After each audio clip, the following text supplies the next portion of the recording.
Welcome to yesterday evening mini vlog. ಇವತ್ತು evening ಸ್ನ್ಯಾಕ್ಸಿಗೆ ಅಂತ ಕ್ರಿಸ್ಪಾಗಿ ಕಾರ್ನ್ ಮಾಡಿಕೊಟ್ಟೆ. ಇದಂತೂ ಸೂಪರಾಗಿರುತ್ತೆ ಟೇಸ್ಟ್ ವೈಸು. ಹಾಗೆ ನೈಟ್ ಡಿನ್ನರ್ಗೆ ಪ್ರಿಪೇರ್ ಮಾಡ್ತಾಯಿದ್ದೀನಿ. ಇಲ್ಲಿ ಮೊಳಕೆ ಕಟ್ಟಿದ ಹುರುಳಿಕಾಳನ್ನ ಬಸ್ಸಾರು ಮಾಡ್ಕೊಳ್ಳೋಣ ಅಂತಂದ್ಬಿಟ್ಟು ಬಿಕ್ಕಿದ ಹುರುಳಿಕಾಳನ್ನ ಎತ್ತಿಟ್ಕೊಂಡೆ, ಸ್ವಲ್ಪ ಮಾತ್ರ ಬಳಸ್ಕೊತಾ ಇದ್ದೀನಿ.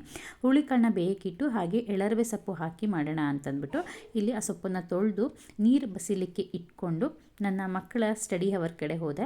ಅವರಿಬ್ಬರಿಗೆ ಈವ್ನಿಂಗ್ ಟೈಮಲ್ಲಿ ಓದಲಿಕ್ಕಿರುತ್ತಲ್ಲ, ಅವ್ರ ಜೊತೆ ಕೂತ್ಕೊಳ್ತೀನಿ. ಸೊ ಅವರಿಬ್ಬರದ್ದು ಸ್ವಲ್ಪ ಓದಿಸಿ ಅವ್ರಿಗೆ ಇನ್ನೊಂದು ಸ್ವಲ್ಪ ವರ್ಕ್ ಇದ್ದು ಹಾಗೆ ಅಡುಗೆಗೆ ಫಿನಿಶಿಂಗ್ ಮಾಡೋಣ ಅಂತ ಬಂದಿದ್ದು. ಹುರುಳಿಕಾಳು ಬೆಂದಿದ್ದಕ್ಕೆ ಸ್ವಲ್ಪ ಉಪ್ಪು ಹಾಕಿ ಅದನ್ನು ಉಪ್ಪು ಹಿಡಿಯೋ ತನಕ ಬೇಯಿಸ್ಕೊಂಡು ಕಟ್ ಮಾಡಿರೋ ಎಳರ್ಬೆ ಸೊಪ್ಪನ್ನು ಹಾಕಿ ಬೇಯಿಸಿ ತೆಕ್ಕೊಂಡೆ. ಸೊ ಇವತ್ತು ನನ್ನ ಹಸ್ಬೆಂಡ್ ಊಟಕ್ಕೆ ಬರಲ್ಲ ಅಂದರು, ಹಾಗಾಗಿ ನಾನು ಸಾರಿಗೆ ಮಸಾಲೆ ಹಾಕಲಿಲ್ಲ ಬಸ್ಸಾರಿಂದು, ಹಾಗೆ ಒಗ್ಗರಣೆ ಕೊಟ್ಕೊಂಡೆ. ನನ್ನ ಮಕ್ಕಳಿಗೆ ತುಂಬ ಇಷ್ಟ, ನನಗೂ ಕೂಡ ಇಷ್ಟ ಆಗುತ್ತೆ. ಅವರು ಇದನ್ನು ಹೊಟ್ಟೆ ತುಂಬ ಊಟ ಮಾಡ್ಕೋತಾರೆ. ಹಾಗೆ ಊಟ ಎಲ್ಲ ಮುಗಿದ ಮೇಲೆ ಎಷ್ಟೇ ಕೆಲಸ ಇದ್ದರೂ ಕಿಚನ್ ಕ್ಲೀನ್ ಮಾಡೋದನ್ನ ನಾನು ಮರೆಯೋದಿಲ್ಲ. ಯಾಕಂದರೆ ತಿರುಗಿಸಿ ಬೆಳಗ್ಗೆ ಎದ್ದಾಗ ಫ್ರೆಶ್ ಅಂತ ಫೀಲ್ ಆಗಬೇಕು.